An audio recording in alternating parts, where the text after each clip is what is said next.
നിങ്ങളുടെ വീട്ടിലത്തെ T V complaint ആയോ? ഇതുപോലത്തെ പഴയ ടി വി ആണെങ്കിൽ തീർച്ചയായിട്ടും നമുക്ക് ശരിയാക്കി എടുക്കാൻ പറ്റും. അപ്പോൾ വലിച്ചെറിയുന്നതിന് മുമ്പ് ഇത് ശരിയാക്കി എടുക്കാൻ പറ്റും എന്നുള്ളതാണ് നമ്മൾ മനസ്സിലാക്കേണ്ടത്. ഇതിന്റെ പാനൽ കംപ്ലൈന്റ്, ബോർഡ് കംപ്ലൈന്റ് മുതൽ എന്ത് കംപ്ലൈന്റ് ഉണ്ടെങ്കിലും അത് ശരിയാക്കി എടുക്കാൻ പറ്റിയ ഒരു സ്ഥലത്താണ് ഞാനുള്ളത്. പ്രത്യേകം പറയാം, നമ്മളെ നോയുടെ ടി വികളല്ല, ഇതുപോലത്തെ പഴയ ടി വികൾ. അപ്പോൾ വലിച്ചെറിയുന്നതിന് മുമ്പ് ഇവിടെ ഒന്ന് വിളിച്ചു ചോദിക്കുക. എൻ്റെ പുറകിലായിട്ട് കാണുന്നത് ഇത് ശരിയാക്കാനുള്ള മെഷീനുകളും അതുപോലുള്ള സംവിധാനങ്ങളൊക്കെയാണ്. അപ്പോൾ നേരെ വീഡിയോയിലേക്ക്. മാത്യു ചേട്ടാ നമസ്കാരം. നമസ്കാരം. നമ്മളെ കഴിഞ്ഞ വീഡിയോ ഇവിടെ എടുത്തു പോയതിനു ശേഷം എന്നെ എല്ലാവരും ചീത്ത വിളിക്കായിരുന്നു. എന്ന് പറഞ്ഞാല് മാത്യു ചേട്ടനെ കൊണ്ട് സംസാരിച്ചില്ല എന്ന് പറഞ്ഞിട്ട്. അപ്പോ നമുക്ക് മാത്യു ചേട്ടന്റെ കയ്യിൽ നിന്നിട്ട് ടി വിയെ കുറിച്ചിട്ട് കുറെ കാര്യങ്ങളൊക്കെ അറിയാനുണ്ട് അല്ലേ? അപ്പൊ അതൊക്കെ നമുക്കൊന്ന് കേൾക്കാം.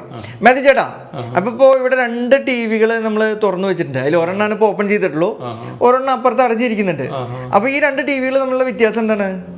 ഒരെണ്ണം ബ്രാൻഡഡ് ടി വി ആണ്, ഒരെണ്ണം നോയിഡ ടി വി ആണ്. നോയിഡ ടി വി ആണ്. അപ്പൊ നോയിഡ ടി വി എന്താണെന്ന് അറിയണമെന്ന് വെച്ചെങ്കിൽ നമ്മളെ മുന്നത്തെ വീഡിയോ പോയി നോക്കി കഴിഞ്ഞാൽ എല്ലാവർക്കും അത് അറിയാൻ പറ്റും അല്ലേ?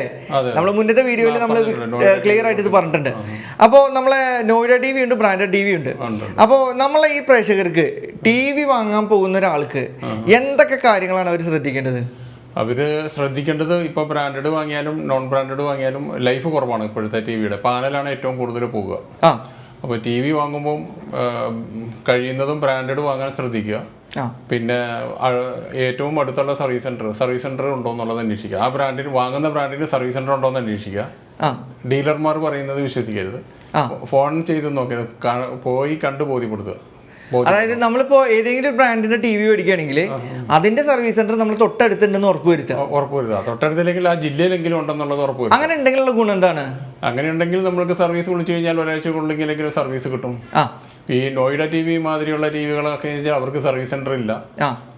അതേപോലെ തന്നെ ഓൺലൈൻ പല ബ്രാൻഡ് പഴയ ബ്രാൻഡ് പേരിൽ കുറെ ടി വി ഇറക്കുന്നുണ്ട്, അവർക്കും സർവീസ് സെന്റർ ഇല്ല. അതായത് നമ്മളിപ്പോ ഫ്ലിപ്കാർട്ട്, ആമസോൺ എന്നുള്ള സൈറ്റുകളിലൊക്കെ പോയി കഴിഞ്ഞാൽ പല ബ്രാൻഡുകൾ, അതായത് മുൻകാലത്ത് ഉദാഹരണം പറഞ്ഞ BPL ഒക്കെ പേരിൽ ഇപ്പൊ ടി വികൾ ഇറക്കുന്നുണ്ട്. BPL ആയിട്ടൊന്നും യാതൊരു ബന്ധമില്ല. BPL, തോംസൺ, ഡയനോര എന്ന് പറഞ്ഞൊക്കെ ടി വികൾ ഇറക്കുന്നുണ്ട്. അത് വാങ്ങിക്കഴിഞ്ഞു കഴിഞ്ഞാൽ ഒരു കസ്റ്റമർക്കും സർവീസ് കിട്ടിയതായിട്ട് അറിവില്ല. ഇല്ല. അങ്ങനെ സർവീസ് എന്തെങ്കിലും കേസോ കാര്യങ്ങളോ പ്രശ്നങ്ങളോ കൊടുത്തു കഴിഞ്ഞാൽ ഇവരെന്താ ചെയ്യുന്നത് വെച്ചാൽ, ഇപ്പോൾ തൃശ്ശൂരുള്ള ഗൂഗിൾ നോക്കി തൃശ്ശൂരുള്ള ടെക്നീഷ്യന്മാരെ ഇവർ കോൺടാക്ട് ചെയ്യും. ആ കമ്പനിക്കാരെ കോൺടാക്ട് ചെയ്ത് പറയും, നിങ്ങൾ ആ ടി വി ഒന്ന് പോയി അറ്റൻഡ് ചെയ്യുക, നിങ്ങൾ ഞങ്ങളുടെ കമ്പനിയുടെ ആളാന്ന് പറഞ്ഞാൽ മതി, അപ്പോൾ ഞങ്ങൾ നിങ്ങൾക്ക് ഗൂഗിൾ പേ ബാങ്ക് ട്രാൻസ്ഫർ ചെയ്യാമെന്ന് പറയും. അത് ഒരു 90% ടെക്നീഷ്യന്മാർ പോകില്ല എന്നാണ് എനിക്ക് തോന്നുന്നത്. കാരണം വെച്ചാൽ ഇവർ ആ പറയുന്ന പൈസയൊന്നും അയച്ചു കൊടുക്കാറില്ല. അപ്പൊ അങ്ങനെ ഒരു തട്ടിപ്പ് അതിന്റെ ബാക്കിലുണ്ട്. ഒരു തട്ടിപ്പാണ് അതിന്റെ ബാക്കിലുള്ളത്. അപ്പോൾ ഇങ്ങനെ വിളികളൊക്കെ നമ്മളെ മാത്യു ചേട്ടന് വന്നിട്ടുണ്ട് അല്ലേ? പിന്നെ എനിക്ക് വിളികൾ വരാറുണ്ട്. ദിവസം ഒരു 2-3 ആളുകളെങ്കിലും വരും. അപ്പോൾ യാഥാർത്ഥ്യത്തില് ഇപ്പൊ ഒരു ടി വി മേടിക്കാൻ പോവാണ്. അപ്പോൾ നമ്മൾ ഈ പറഞ്ഞു, നമ്മൾ ആ മേടിക്കാൻ പോകുന്ന ബ്രാൻഡിന്റെ സർവീസ് സെന്റർ നമ്മളെ വീടിന്റെ അടുത്തുണ്ട്, അല്ലെങ്കിൽ നമ്മൾ ആ ജില്ലയിലെങ്കിലും ഉണ്ടെന്ന് നോക്കാം. ഓക്കെ. രണ്ടാമതായിട്ട് നമ്മൾ നോക്കേണ്ട കാര്യം എന്താണ്? രണ്ടാമതായിട്ട് നോക്കേണ്ടത് നോയിഡ ടി വി ഒരിക്കലും വാങ്ങാൻ പാടില്ല. നോയിഡ ടി വി വാങ്ങാന്ന് പറഞ്ഞാൽ നോയിഡ ടി വി 12-13,000 രൂപയ്ക്ക് ഒരു ആൻഡ്രോയിഡ് ടി വി വിൽക്കുന്നുണ്ടെങ്കിൽ അതിന്റെ യഥാർത്ഥ റേറ്റ് 5,500 രൂപ, 5,800 രൂപയാണ് നോയിഡയിലെ റേറ്റ്. നമ്മൾ പറയുന്ന 144 ടി വി വാങ്ങിയാൽ നമ്മൾ പറയുന്ന ബ്രാൻഡിൽ അവർ അടിച്ചു തരും ടി വി. അപ്പൊ അതായത് നമ്മള് ഒരു 144 ടി വി എടുത്തു കഴിഞ്ഞാല് ഇപ്പൊ മാത്യുന്നോ നവാസുന്നോ അല്ലെങ്കിൽ കൊച്ചപ്പനോ പറഞ്ഞു കഴിഞ്ഞാൽ ബ്രാൻഡിൽ അടിച്ചു തരും. എന്ത് ബ്രാൻഡിലും അടിച്ചു തരും. ടി വി ഓൺ ചെയ്ത് കഴിഞ്ഞാൽ ആ ടി വിയുടെ ബ്രാൻഡ് നെയിം വരുന്ന മാതിരി സോഫ്റ്റ്വെയർ ചെയ്തു തരും. നമ്മൾക്ക് തന്നെ ചെയ്യാവുന്നുള്ളൂ. നമുക്ക് ഇഷ്ടമുള്ള ബ്രാൻഡ് അതിൽ ഡിസ്പ്ലേയിൽ വരുത്താൻ പറ്റും. ബോക്സ് അടക്കം അടിച്ചു തരും. അല്ല, ഇപ്പത്തെ സാഹചര്യം അനുസരിച്ച് ആൾക്കാർക്ക് വില കുറവുള്ള ടി വി ആണല്ലോ ഏറ്റവും നല്ലത്. വില കുറയുമ്പോൾ അതിന്റെ ക്വാളിറ്റിയും കൂടെ നോക്കണമല്ലോ. ക്വാളിറ്റി നോക്കുമ്പോൾ പറഞ്ഞാൽ നോയിഡ ടി വി തീരെ ക്വാളിറ്റി ഉണ്ടാവില്ല. നോയിഡ ടി വി ഇപ്പോഴെങ്ങനെയാണെന്ന് വെച്ചാൽ ഇപ്പോഴും ലേസർ മെഷീനും കാര്യങ്ങളൊക്കെ വന്നതുകൊണ്ട് കേരളത്തിൽ നിന്ന് തന്നെ കഴിഞ്ഞ മാസം 5,000 ടി വി പോയി, 6,000 ടി വി. തെളിവൊന്നുമില്ല, ആൾക്കാർ പറയുന്നതാണ്. ടി വിയുടെ പാനൽ ഡൽഹിയിൽ കൊണ്ടുപോയി റിപ്പയർ ചെയ്ത് നോയിഡ പോലുള്ള ടി വി കമ്പനികളിൽ പുതിയ ടി വിയിൽ ഫിറ്റ് ചെയ്ത് വരുന്നുണ്ടെന്നാണ് പറയുന്നത്. അതായത് നമ്മളെ പഴയ ടി വികളുടെ പാനലാണ് ഉദ്ദേശിച്ചത്. പാനൽ പഴയ ടി വി ഇപ്പൊ ഞങ്ങളിവിടെ ലേസർ ചെയ്യുന്നുണ്ടല്ലോ. അതേപോലെ ഇതിനെക്കാട്ടിലും ഹൈ ടെക് കോടികൾ വിലയുള്ള മെഷീൻ ഡൽഹിയിലുണ്ട്, ഫുള്ളി ഓട്ടോമാറ്റിക്. അതിൽ ഈ പഴയ പാനലുകളെല്ലാം ഇവിടുന്ന് ലോഡ് കണക്കിന് കൊണ്ടുപോയി ഡൽഹിയിൽ റീകണ്ടീഷൻ ചെയ്ത് പുതിയതായിട്ട് ഇറങ്ങുന്ന നോയിഡ ടി വിയിൽ ഫിറ്റ് ചെയ്ത് വരുന്നുണ്ട്.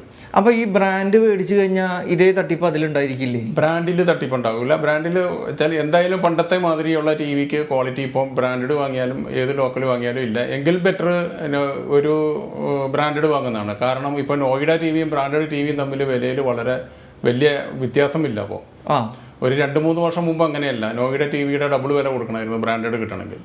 ഇപ്പോൾ ആ വ്യത്യാസമില്ല. നോയിഡ ടിവിക്കും ബ്രാൻഡഡ് ടിവിക്കും ഏകദേശം ഒരേ സെയിം റേറ്റിലേക്ക് ഇപ്പോൾ ഇറങ്ങി വന്നു. അപ്പോൾ പിന്നെ നമ്മൾ ബ്രാൻഡഡ് വാങ്ങുക. അഡ്രസ്സും പേരും അഡ്രസ്സും ഉള്ളത് നമ്മൾക്ക് വീട്ടിൽ വെക്കുന്നല്ല നമുക്ക് നല്ലത്. അതെ, നമുക്ക് ഇതുവരെ കേട്ടുപരിചയമുള്ള ബ്രാൻഡുകളും സർവീസും ഉള്ളതാണല്ലോ നല്ലത്. അതെ. അപ്പോൾ ഞാനൊരു കാര്യം ചോദിക്കട്ടെ, നമ്മളിപ്പോ ഈ പറഞ്ഞു നോയിഡ ടി വി എന്ന് പറയുന്നുണ്ടാവും. ഇതിന്റെ മുന്നത്തെ വീഡിയോ കാണാത്ത ആളുകൾക്ക് നോയിഡ ടി വി എന്താണെന്ന് അറിയില്ല. അപ്പൊ അതിനെ കുറിച്ചിട്ട് ഒരു എക്സ്പ്ലനേഷൻ ആണ് നമ്മൾ ഈ സ്ക്രീൻ ടേബിളും ഇരിക്കുന്നത് അല്ലേ?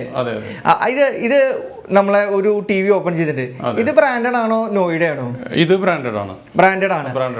അത് നമുക്ക് ഇങ്ങനെ കാണുമ്പോ എന്താണ് ബ്രാൻഡഡ് ആണെന്ന് നമുക്ക് പറയാനുള്ള കാരണം എന്താണ്? ക്വാളിറ്റിയുള്ള മെറ്റൽ ക്യാബിനറ്റ്, ക്വാളിറ്റിയുള്ള ബാക്ക് ലൈറ്റ്, ക്വാളിറ്റിയുള്ള മദർ ബോർഡ്, ക്വാളിറ്റിയുള്ള SMBS ഇൻവെർട്ടർ ബോർഡ്, എല്ലാം മൊത്തത്തിൽ ക്വാളിറ്റി ഉള്ളതാണ്. അപ്പൊ നമ്മൾ അപ്പുറത്തൊരു ടി വി ഇരിക്കുന്നുണ്ട് തുറക്കാതെ ഇരിക്കുന്നത്, അത് നോയിഡ ടി വി ആണ്. അതിന്റെ ഇതും നോക്കുമ്പോ എനിക്ക് തോന്നുന്നു ടെക്നോളജി വളരുന്നതിനനുസരിച്ചിട്ട് ഇപ്പൊ പുതിയ തലമുറ ടിവികളൊക്കെ കോംബോ ബോർഡ് എന്ന് പറഞ്ഞ ഇൻവെർട്ടർ, SMBS എല്ലാം കൂടെ ഒരു ബോർഡിൽ ഒതുക്കും ചെലവ് കുറയ്ക്കാൻ വേണ്ടിയിട്ട്. അപ്പൊ കസ്റ്റമർക്ക് എന്തെങ്കിലും ഒരു പവർ വേരിയേഷൻ വരുമോ, എന്തെങ്കിലും പവർ സപ്ലൈ പോയാൽ ആ ബോർഡ് മൊത്തത്തിൽ മാറ്റേണ്ടി വരും.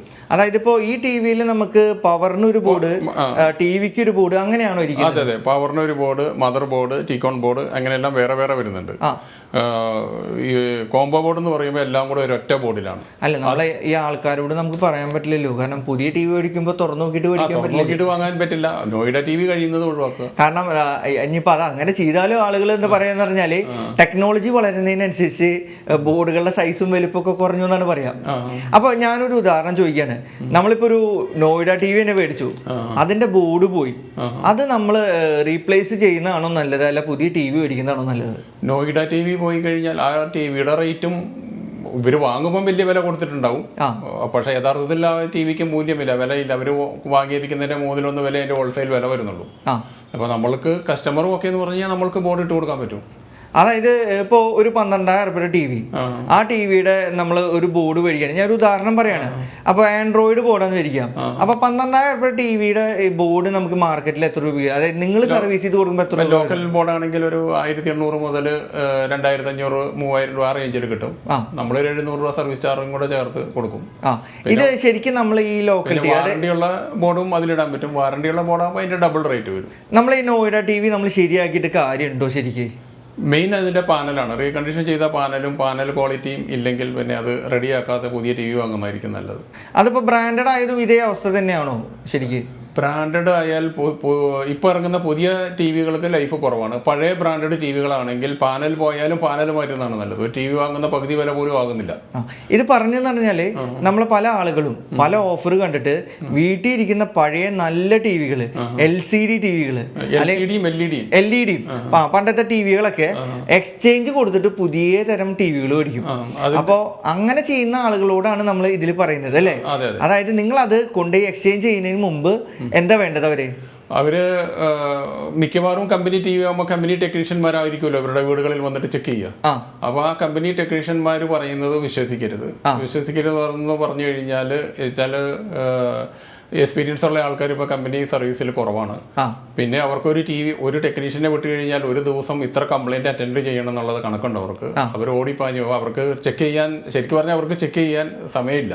അപ്പൊ അവർ പാനൽ പോയി, മദർ ബോർഡ് പോയി എന്ന് പറഞ്ഞ് കസ്റ്റമറോട് പറയും നിങ്ങളത് എക്സ്ചേഞ്ച് ചെയ്തോളാൻ പറയും. അപ്പൊ ആ കസ്റ്റമർ ചെയ്യേണ്ടത് ഏറ്റവും അടുത്തുള്ള പരിചയമുള്ള ഒരു ലോക്കൽ ടെക്നീഷ്യനെ വിളിച്ചൊന്ന് ചെക്ക് ചെയ്യിക്കുക. ചെക്ക് ചെയ്യിച്ചിട്ട് റിപ്പയർ ചെയ്യാൻ സാധ്യതയുണ്ടെങ്കിൽ അത് റിപ്പയർ ചെയ്തെടുക്കുക. അതായത് നമ്മൾ ടി വി കൊണ്ട് എക്സ്ചേഞ്ച് ചെയ്യുന്നതിന് മുമ്പ് നമ്മളെ പരിസരത്തുള്ള ഏതെങ്കിലും ടെക്നീഷ്യനെ കണ്ടെത്തുക എന്നുള്ളതാണ്. അവരെ കാണിച്ച് അത് 1-2 പേരെ കാണിച്ചാൽ നല്ലതായിരിക്കും. 1-2 അവർക്ക് അറിയാലോ, ഏകദേശം എക്സ്പീരിയൻസ് ഉള്ള ആൾക്കാർക്ക് ഇപ്പൊ എല്ലാ സ്ഥലത്തും ടെക്നീഷ്യന്മാരുണ്ട്. ആരാണ് നല്ല ടെക്നീഷ്യൻ എന്നുള്ളത് ആ കസ്റ്റമർ കണ്ടുപിടിച്ചിട്ട് അവിടെ കൊണ്ടുപോയി ചെക്ക് ചെയ്യുക. ചെക്ക് ചെയ്ത് മദർ ബോർഡ് റിപ്പയർ ചെയ്യാൻ പറ്റുന്നതാണ് ചെയ്യുക, SMBS റിപ്പയർ ചെയ്യാൻ പറ്റുന്നതാണ് ചെയ്യുക. അതല്ലെങ്കിൽ പാനൽ കംപ്ലൈന്റ് ആണെങ്കിൽ പാനൽ റിപ്പയർ ചെയ്ത് കുറച്ച് കാലം കൂടെ ലൈഫ് കിട്ടും പാനൽ റിപ്പയർ ചെയ്ത് കഴിഞ്ഞാൽ. അല്ല, എനിക്ക് തോന്നുന്നത് പല ആളുകളും ഇപ്പോൾ ഉള്ള പഴയ ടിവികൾ, ഇപ്പൊ LED ആയിട്ട് LCD ആയിക്കോട്ടെ, അതൊക്കെ മാറ്റുന്നത് ഈ ആൻഡ്രോയിഡ് കിട്ടാൻ വേണ്ടിയിട്ടാണ്. അപ്പൊ അങ്ങനെയുള്ള ആളുകൾക്ക് ഇപ്പൊ അവരുടെ ടിവിയിൽ ആൻഡ്രോയിഡ് ആക്കണം, ചെക്കപ്പ് ചെയ്യാൻ. ആൻഡ്രോയിഡ് ആക്കണമെങ്കിൽ ഏറ്റവും പഴയ ടിവികളൊക്കെ Japan spare parts, Malaysia, Korea assembling ആണ് വരുന്നത്. ക്വാളിറ്റി ഉള്ളതാണ്, ലോങ് ലൈഫ് ആണ്. അപ്പോൾ അതിൽ ആൻഡ്രോയിഡ് സിസ്റ്റം ഇല്ലെങ്കിൽ HDMI പോർട്ട് ഉണ്ടെങ്കിൽ അവർക്കൊരു ആമസോൺ ഫയർ സ്റ്റിക്കോ അല്ലെങ്കിൽ ആൻഡ്രോയിഡ് ബോക്സോ വെച്ച് കഴിഞ്ഞാൽ ടി വിയിൽ കിട്ടുന്നതിന് ടി വിക്കാട്ടിലും സ്പീഡിൽ അതിൽ കിട്ടും. അതായത് മെമ്മറി കൂടുതലായിരിക്കും, മെമ്മറി കൂടുതൽ കിട്ടും. ആ അപ്പൊ അങ്ങനെ ആൻഡ്രോയിഡ് ഇല്ല എന്ന് വിഷമിക്കുന്ന ആളുകൾക്ക് ഇതൊക്കെയാണ് സംവിധാനം. ടി വി പഴയത് റെഡിയാക്കി എടുക്കാം. ടി വിക്കാണുള്ള വില കൂടുതൽ, കൂടുതൽ ലൈഫും കിട്ടും തോന്നുന്നു. പഴയ ടി വിക്കാണ് ഏറ്റവും കൂടുതൽ ലൈഫ് കിട്ടുന്നത്.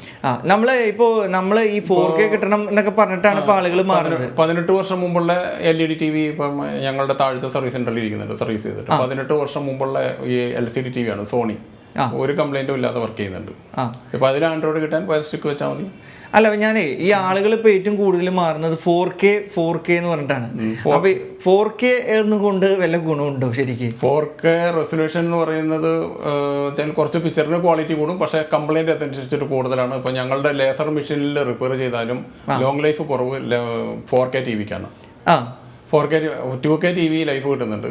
4K TV ചെയ്ത് കഴിഞ്ഞാൽ അതിന്റെ 2K TV ചെയ്യുന്നതിന്റെ പകുതി ടൈമേ കിട്ടുന്നുള്ളൂ, ലൈഫേ കിട്ടുന്നുള്ളൂ. പിന്നെ 4K TVക്ക് കംപ്ലൈന്റ് കൂടുതലാണ്. പാനൽ ലൈൻ വീഴല്, പാനൽ ഡെഡായി പോകല്, ബർണാകലൊക്കെ കൂടുതലാണത്. അത് ഈ ലേസർ മെഷീൻ വെച്ചിട്ട് അത് റിപ്പയർ വിജയ സാധ്യതയും കുറവാണ്. അഥവാ റിപ്പയർ ചെയ്ത് കിട്ടിയാൽ തന്നെ ലോങ് ലൈഫ് ഉണ്ടാവില്ല. ഒരു 6 മാസമൊക്കെ കഷ്ടി കിട്ടും. 6 മാസം 1 വർഷമൊക്കെ കിട്ടിയതുണ്ട്. പക്ഷേ 2K TV ഈ ലേസർ മെഷീൻ വരുന്നതിന് മുമ്പും ഞങ്ങൾ മാനുവലായിട്ട് ചെയ്തത് 4 വർഷം വരെ കിട്ടിയിട്ടുണ്ട്. അപ്പൊ ഞാൻ ചോദിക്കുന്നത്, ഈ 4Kയുടെ പാനൽ പോയി കഴിഞ്ഞാൽ, അതായത് ആ സ്ക്രീന് പോയി കഴിഞ്ഞാല്, അത് പോയി കഴിഞ്ഞാൽ അത് നമുക്ക് റീപ്ലേസ് ചെയ്യുന്നതാണോ നല്ലത്, ശരിയാക്കുന്നതാണോ നല്ലത്? റെഡിയാക്കാൻ സാധ്യതയുണ്ടെങ്കിൽ റെഡിയാക്കാൻ കുറഞ്ഞ പൈസയല്ലേ വരുന്നുള്ളൂ. റെഡിയാക്കാൻ സാധ്യത വരുമ്പോൾ ഇപ്പോഴത്തെ ബ്രാൻഡ് ടിവിയുടെ വില വെച്ച് നോക്കുമ്പോൾ 6 മാസം കിട്ടിയാലും 1 വർഷം കിട്ടിയാലും അവർക്ക് ലാഭമാണത്. ഇപ്പം അതല്ലെങ്കിൽ പിന്നെ ആ ടിവിയുടെ വിലയും വാങ്ങിയ വിലയും ഇപ്പോഴത്തെ ടിവിയുടെ വിലയും നോക്കിയിട്ട് പാനൽ റീപ്ലേസിന് എത്ര വിലയെന്ന് ചോദിച്ച് നോക്കിയിട്ട് ലാഭം ഏതാണോ, ഒരു ടിവിയുടെ പകുതി വിലയേ വരുന്നുള്ളൂ പാനൽ മാറ്റാൻ എങ്കിൽ പാനൽ മാറ്റുന്നതാണ് ലാഭം. കാരണം ഓരോ ദിവസം പോകും തോറും ടിവിയുടെ ക്വാളിറ്റി കുറഞ്ഞു വരുവാണ്. പഴയ ടിവിയുടെ ബോർഡും അതിന്റെ ബാക്ക് ലൈറ്റും ഒക്കെ ആണ് ക്വാളിറ്റി വരിക. അപ്പോൾ നമ്മളത് ഒരു ടിവിക്ക് 40,000 രൂപയ്ക്കാണ് വിലയെങ്കിൽ 20,000 രൂപയ്ക്ക് താഴെ അത് റിപ്പയർ ചെയ്ത് കിട്ടാൻ പറ്റുമെന്നുണ്ടെങ്കിൽ അതാണ് കസ്റ്റമർക്ക് ലാഭം, ലോങ് ലൈഫ് കിട്ടുന്നതാണ്. അപ്പോൾ ഇതൊക്കെയാണ് നമ്മളൊരു TV മേടിക്കുമ്പോൾ നോക്കേണ്ട കാര്യങ്ങൾ. അപ്പോൾ ഇപ്പൊ നമ്മൾ കണ്ടൊരു കാര്യം എന്ന് പറഞ്ഞാല് എറിഞ്ഞു പൊട്ടിക്കുക, ഇടിമിന്നലേറ്റം മാറ്റി കൊടുക്കുക എന്നൊക്കെ പറഞ്ഞ് പല ഓഫറുകൾ കാണുന്നുണ്ട്. ഇതൊക്കെ എന്ത് തരം ടിവികളായിരിക്കും? അത് നോയിഡ ടിവിയാണ്. നോയിഡ TV എന്ന് പറഞ്ഞു കഴിഞ്ഞാൽ 4-1 വില 3-1 വിലക്കൊക്കെയാണല്ലോ ഇവർക്ക് കിട്ടുക. എന്ന് പറഞ്ഞു കഴിഞ്ഞാൽ എന്താണ്, ഇപ്പൊ ഒരു 32 ഇഞ്ച് TV എന്ന് ഇരിക്കാം, എത്ര രൂപ കിട്ടുന്നുണ്ടാവും? 32 ഇഞ്ച് TV നമ്മളൊരു 144 എടുക്കുകയാണെങ്കിൽ ആൻഡ്രോയിഡ് TV 5,500 രൂപ റേഞ്ചൊക്കെയാണ് നോയിഡയിലെ റേറ്റ്. പിന്നെ കണ്ടെയ്നർ ലോഡ് കണക്കെടുക്കുമ്പോൾ പിന്നെ റേറ്റ് കുറയും. അപ്പോൾ അത്രയ്ക്ക് ക്വാളിറ്റി കുറവാണ് ആ TV. 32 ഇഞ്ച് TV മേടിക്കുന്ന ആൾക്ക് ശരിക്ക് ആള് കൊടുക്കുന്നത് 12,000 15,000 ആണെങ്കിൽ അതിന്റെ ഇരട്ടി വിലയാണ് അവരെടുക്കുന്നത് അല്ലേ? 3 ഇരട്ടി വിലയോളം ചില ആൾക്കാരൊക്കെ എടുക്കുന്നത്. അപ്പൊ പിന്നെ നമ്മൾ ഇടിമിന്നൽ വന്നാലും താഴ്ത്തെറിഞ്ഞ് പൊട്ടിച്ചാലും മാറ്റി കൊടുക്കാം. 100 TV വിൽക്കുമ്പോൾ ഒരു 25 TV 3 വർഷത്തിലോ 4 വർഷത്തിലോ പോയാലോ നഷ്ടം വരുന്നില്ലല്ലോ. പിന്നെ ഇഷ്ടം പോലെ കമ്പനികളാണ് വരിക. ഇപ്പോൾ ഒരു മണി ചെയിൻ്റെ രൂപത്തിലാണ് ഇപ്പോഴുള്ള നോയിഡ ടിവിയുടെ ബിസിനസ്. ഇനിയിപ്പോൾ ഇവർക്ക് കോടിക്കണക്കിന് TV മാർക്കറ്റിൽ വിട്ട് കഴിഞ്ഞിട്ട് പെട്ടെന്ന് ഒരു ബ്രാൻഡ് മാറ്റി വേറെ ബ്രാൻഡ് തുടങ്ങുമോ, അതിൽ സ്റ്റോപ്പ് ചെയ്ത് കഴിഞ്ഞാൽ കസ്റ്റമർ അല്ലേ കൊടുക്കുക. അതായത് ഇവരൊക്കെ പറയുന്നത് ഇവർക്ക് സർവീസ് സെന്റർ ഇവരൊക്കെ പറയുന്നത് ഇവർക്ക് കേരളത്തിലുടനീളം ഇന്ത്യയിലെ എല്ലാ സംസ്ഥാനത്തും സർവീസ് സെന്ററുകൾ ഉണ്ടെന്നാണ്. സർവീസ് സെന്റർ ഉണ്ടാവും. പക്ഷേ ഈ കൊടുത്ത ടിവികളെല്ലാം ഒരു 90% തിരിച്ചു വന്നു കഴിഞ്ഞാൽ പിന്നെ ഇവർക്ക് പിടിച്ചു നിൽക്കാൻ പറ്റില്ലല്ലോ. അപ്പോൾ ഇത് ക്വാളിറ്റി എത്ര ഉണ്ടെന്നുള്ളത് നമ്മൾക്കറിയാം. ശരിക്കും ഈ ടിവികളൊക്കെ നമ്മുടെ നാട്ടിൽ അസംബിൾ ചെയ്യുന്നതാണോ? നമ്മുടെ നാട്ടിൽ അസംബിൾ ചെയ്യുന്നതല്ല. ബോർഡ് ചൈനയിൽ നിന്ന് വരും, പാനൽ ചൈനയിൽ നിന്ന് വരും, ക്യാബിനറ്റ് ഡൽഹിയിൽ ഇവിടുന്ന് കയറി പോകുന്ന പഴയ പ്ലാസ്റ്റിക്കും കൊണ്ടൊക്കെയാണ് ക്യാബിനറ്റ് ചെയ്യുക. ബാക്ക് ലൈറ്റും ചൈനയിൽ നിന്ന് വരും. എല്ലാം അസംബിളിങ് യൂണിറ്റ് മൊത്തം നോയിഡയിലാണ്. നമുക്ക് കേരളത്തിലോ തമിഴ്നാട്ടിലോ കർണാടകത്തിലോ ഒന്നും ഇത് ചെയ്ത് കഴിഞ്ഞാൽ 10,000 1000 അല്ലെങ്കിൽ 1 ലക്ഷം TV ചെയ്ത് കഴിഞ്ഞാൽ മുതലാകില്ല. അപ്പോൾ നമുക്ക് നോയിഡ ടിവിയുടെ കഥ അറിഞ്ഞു, നമ്മള് ബ്രാൻഡഡ് ടിവിയുടെ കാര്യം അറിഞ്ഞു. ഇപ്പോൾ നമുക്ക് സാധാരണ നിലയിൽ ഒരു TV കംപ്ലൈന്റ് ആയി കഴിഞ്ഞു കഴിഞ്ഞാല് വരുന്ന കസ്റ്റമേഴ്സിന് ഏതൊക്കെ തരത്തിലുള്ള ടിവികളാണ് നമുക്ക് കംപ്ലൈന്റ് ആയി ശരിയാക്കാൻ പറ്റുക? ബ്രാൻഡഡ് ടിവികളൊക്കെ റെഡിയാക്കാൻ പറ്റും. ചില മദർ ബോർഡ് പോയാലോ പവർ സപ്ലൈ പോയാലോ ബാക്ക് ലൈറ്റ് പോയാലോ ഒക്കെ വളരെ കുറഞ്ഞ പൈസക്ക് റെഡിയാക്കാൻ പറ്റും. പാനൽ പോയാൽ മാത്രമേ എമൗണ്ട് കൂടുതൽ വരുന്നുള്ളൂ. നമ്മളിപ്പോൾ ഏറ്റവും കൂടുതൽ കണ്ടിട്ടുള്ളത് ഇപ്പോൾ ബ്രാൻഡഡ് ടി വി മേടിച്ച ഒരാൾ ആ സർവീസ് ടെക്നീഷ്യൻ വന്നിട്ട് പറയുന്നത് എന്താ പറഞ്ഞാൽ നിങ്ങളുടെ ടിവിയുടെ ബോർഡ് പോയി, അത് ശരിയാക്കുകയാണെന്ന് വെച്ചെങ്കിൽ 12,000 രൂപ ചിലവാന്ന് പറയുന്നുണ്ട്. അപ്പോൾ അങ്ങനെയുള്ള ബോർഡുകൾ നമുക്ക് ഇവിടെ കൊണ്ടുവന്നാൽ ശരിയാക്കാൻ പറ്റും. അതിനെന്താ നമ്മൾ ചെയ്യുന്നത് ശരിക്കും? ആ ബോർഡ് ഫസ്റ്റ് കസ്റ്റമറോടെ കൊണ്ടുവന്നു കഴിഞ്ഞാൽ ബോർഡിന്റെ കണ്ടീഷൻ നമ്മൾക്ക് ടെസ്റ്റ് ചെയ്ത് നോക്കിയാലല്ലേ അറിയാൻ പറ്റും. ടെസ്റ്റ് ചെയ്ത് റിപ്പയർ ചെയ്യാൻ പറ്റുന്നതാണ് നമ്മളത് റിപ്പയർ ചെയ്യാൻ പറ്റും. അതല്ലെങ്കിൽ 12,000 രൂപ പറഞ്ഞത് അതിന്റെ പകുതി പൈസക്ക് നമ്മൾക്ക് ബോർഡ് വേറെ വെച്ച് കൊടുക്കാൻ പറ്റും. അത് ഒറിജിനൽ കൊടുക്കാൻ പറ്റും, അല്ല അതിന്റെ കോപ്പി കൊടുക്കാൻ പറ്റും? അതിന്റെ കോപ്പിയും ഒറിജിനലും രണ്ടും ഉണ്ട്. കസ്റ്റമർക്ക് പൈസ മുടക്കാൻ തയ്യാറാണ് അതിന്റെ ഒറിജിനൽ കിട്ടും, കോപ്പി ആണെങ്കിൽ അതിന്റെ കോപ്പി രണ്ടും കിട്ടും. അപ്പൊ ബോർഡ് യൂണിവേഴ്സൽ ബോർഡ് എന്ന് പറഞ്ഞ മാർക്കറ്റിലുണ്ട്. ഏത് ടിവിക്കും വെക്കാൻ പറ്റുന്ന യൂണിവേഴ്സൽ ബോർഡ് ഉണ്ട്. അപ്പൊ ബോർഡ് പോയതായാലും പാനൽ കംപ്ലൈന്റ് ആയാലും നമുക്ക് ഇവിടെ കൊണ്ടുവന്നാൽ ചെയ്യാം. അപ്പോൾ സുഹൃത്തുക്കളെ, നമ്മളെ മാത്യു ചേട്ടൻ നമുക്ക് പറഞ്ഞത് ഒരു ടി വി മേടിക്കുമ്പോൾ ശ്രദ്ധിക്കേണ്ട കുറച്ച് കാര്യങ്ങളാണ്. മാത്യു ചേട്ടാ, ഇത്ര നേരം കൊണ്ട് നമുക്ക് കുറേ അറിവുകൾ പകർന്നു തന്നു. അപ്പോൾ സുഹൃത്തുക്കളെ, മാത്യു ചേട്ടനെ പോലെ മറ്റൊരു വ്യത്യസ്തനായ വ്യക്തിയുമായിട്ട് നമുക്ക് അടുത്ത വീഡിയോയിൽ കണ്ടുമുട്ടാം എന്ന് പറഞ്ഞുകൊണ്ട് ഞാൻ നിർത്തുന്നു. നന്ദി, നമസ്കാരം.